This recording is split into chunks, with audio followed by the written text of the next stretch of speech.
Level 6. Gifted. Here, intelligence ignites into a fire of creative originality.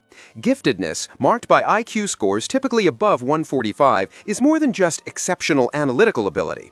It is the point where raw processing power merges with a relentless, almost desperate drive to create, to express, and to understand. A gifted individual doesn't just consume knowledge. Their mind is a factory that is constitutionally incapable of not producing new ideas. From a very early age, their abilities can seem almost supernatural. They might exhibit photographic memories, a laser-like focus that can last for hours, and an insatiable curiosity that drives them to deconstruct everything they encounter. This is the child who teaches themselves to play piano by ear, who builds complex machines out of household junk, or who writes a full-length novel before they can legally drive. They don't just solve problems, they reframe them in ways no one has ever considered. Their thinking is not just fast, it is divergent, leaping across disciplines and making connections that seem bizarre to others until they are proven brilliant. But this torrent of mental energy can be a double-edged sword. The gifted mind is a high-performance engine that is always running, which can lead to sensory hypersensitivity, intense emotional highs and lows, and a crushing perfectionism. The mundane world, with its slow pace and arbitrary rules, can feel like a prison. Frustration with the educational system is almost a given. The greatest challenge for the gifted is not intellectual, but existential. Learning how to manage an internal world that is vastly more complex, vibrant, and chaotic than the external world around them. When they learn to harness this fire, they become the true artists, inventors, and visionaries who don't just contribute to human culture, but fundamentally expand its boundaries. Level 7. Genius.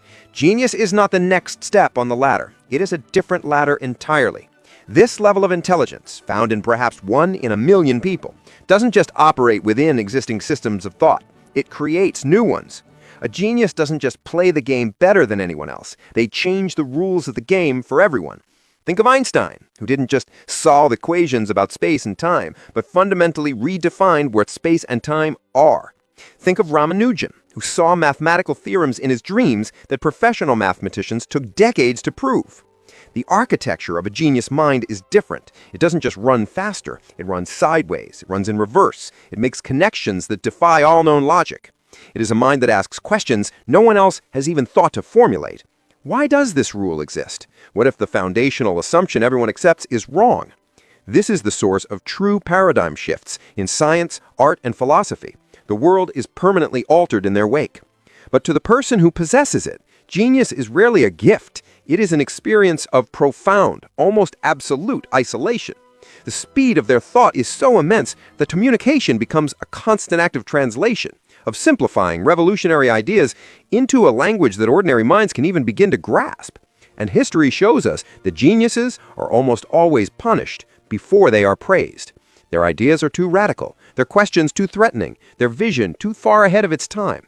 They live their lives in a future that no one else can see, and they often die there, alone, long before the rest of the world catches up.